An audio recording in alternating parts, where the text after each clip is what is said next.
Hey guys, what's going on? It's Squid Prince. And today for our Wi-Fi battle, I was challenged by Sammy, who really gave me a really good battle. Now, as you can see, I wanted to use more new things that I've had back in X and Y. Actually, all of these things I bred, I mean not X and Y, excuse me, black and white.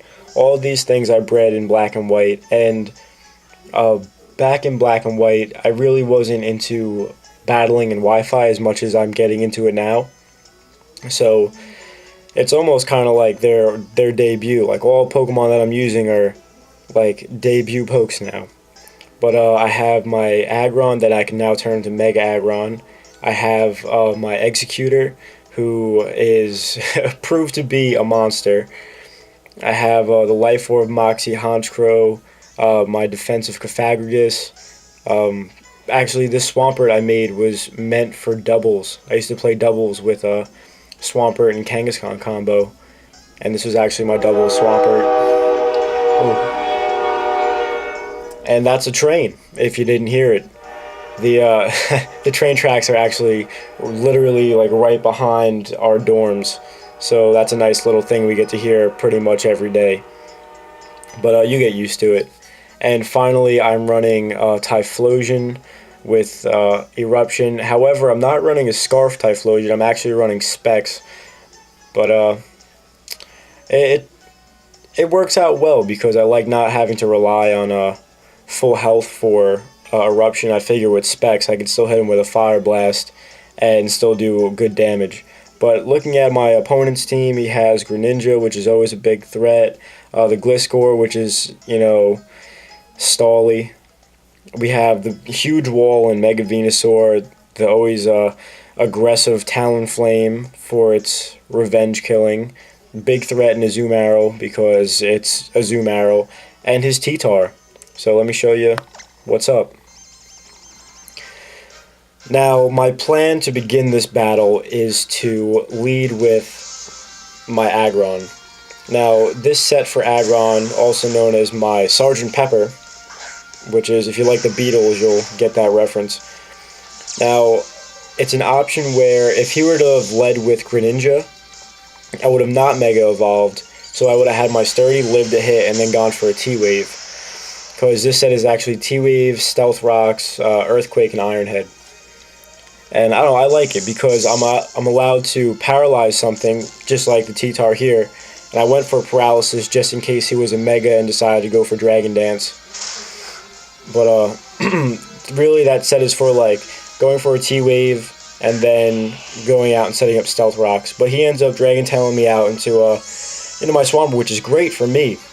But I kind of overpredict early, and I thought that he would go into his Venusaur. But he predicts me to switch and just goes for a Stealth Rock. Either that or he was just, you know, foddering off the Tyranitar. But either way, good play on his part. And I go into my King Tut. And I was like, alright, I'm getting the hell out of here because I don't want to stay in because he's going to crunch me or Payback or whatever dark move he may have. He does reveal he has Payback. Oh, excuse me. So I do go back into my Swampert. And I figure, alright, if he goes into the Venusaur, then I'll deal with that when it happens. So I'm just going to go for an Earthquake, see how much I can do. And now, he gets paralyzed, which is great for me, and that's going to come in very handy later on, as you'll see. And now, what I do is I predict his switch out to the Gliscor, because I figure he's going to predict the Earthquake, and he'll dodge the Earthquake, and then he can be able to handle me with probably Toxic and subbing with the Gliscor. Fortunately, I predict right, and I hit his Gliscor right in the nose with a good waterfall, which is perfect because I don't want to deal with Gliscor at all. This thing is stally and toxic and no shenanigans that I want to get involved with. So I'm going to get out, and what I decide my best bet to do is I'm going to go into my Cofagrigus, my King Tut, my female King Tut, and I'm predicting a Toxic. but I was also hoping for a substitute. And he ends up going for the sub, which is perfect because I actually carry Curse on my Cofagrigus just to, force out annoying things or threats. So he ends up going for the Toxic regardless, so I'm okay with that because I'm not trying to stay in here for too long with Cofagrigus. So I'm going to go for the Curse.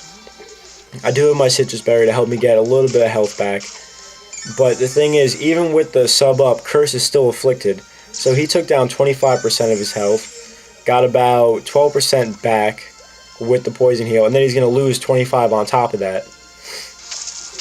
And now, the fact is that the Curse is going to end up probably taking him out, so it doesn't really benefit him to stay in with the sub up, and the Toxic Heal is not going to get him up faster than the Curse will take him down, is what I'm trying to say.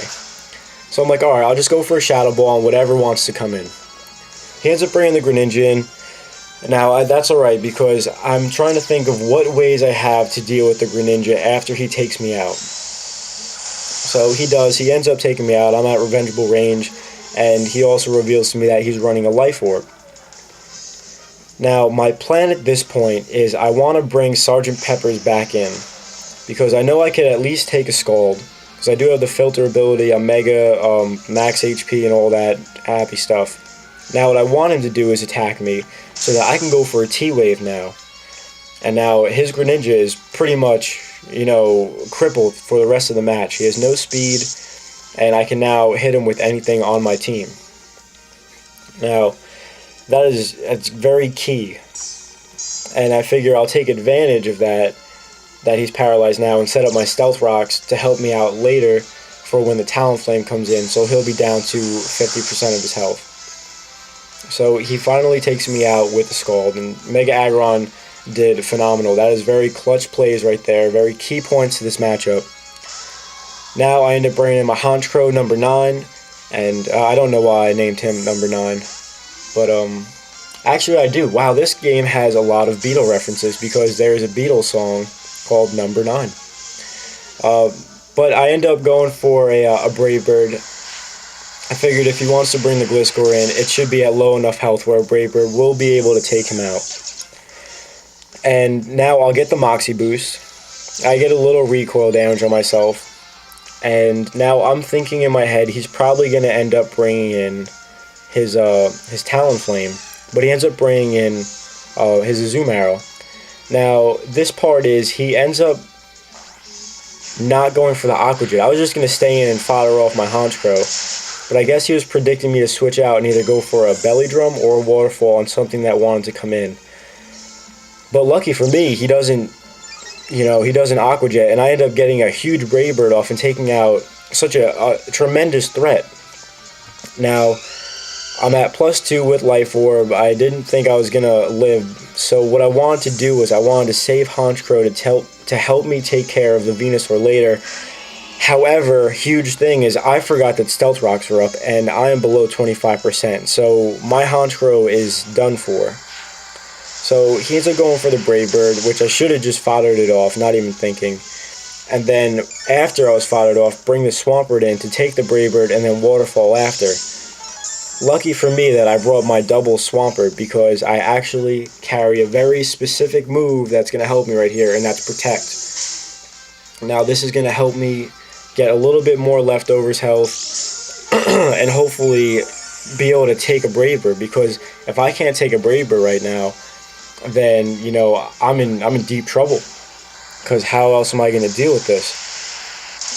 So I end up living the Brave Bird on 3 HP, which is ridiculous. Like, my heart was racing and palpating so fast, I had to grab onto something and control myself. So I end up taking it out with a Waterfall, and that's another huge revenge killer out of the way. So he pretty much would have been forced to stay in anyway, because I don't know if he had Roost or any kind of thing like that, because next, if he would have switched out and switched back in, like you're going to see here, after I get taken out with a Giga Drain and he Mega Evolves, he would have just died to Stealth Rocks.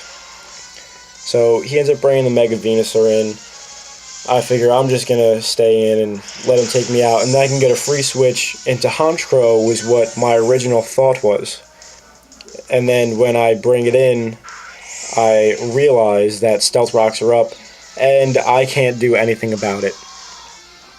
But it would have been easier to take it down with the Brave Bird just for the fact of, the thick fat is not affected by it. So I go into my Executor, Foster's Home for Imaginary Friends. He looks like he belongs there. This play is detrimental.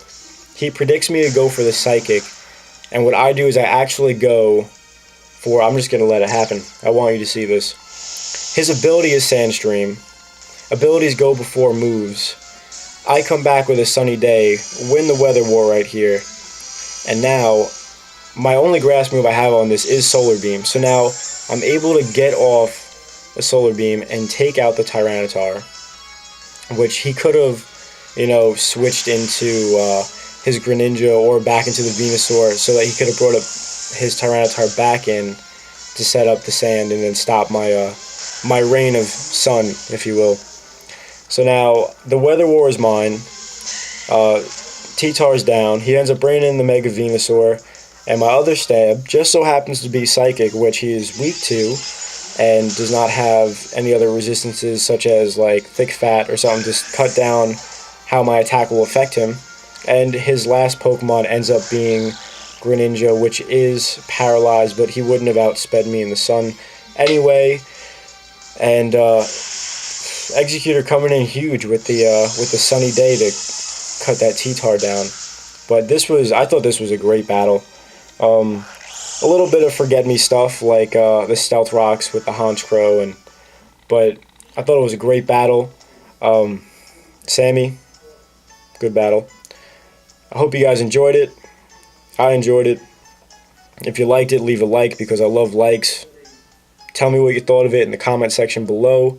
And that's about it. I'll catch you guys later. Bye.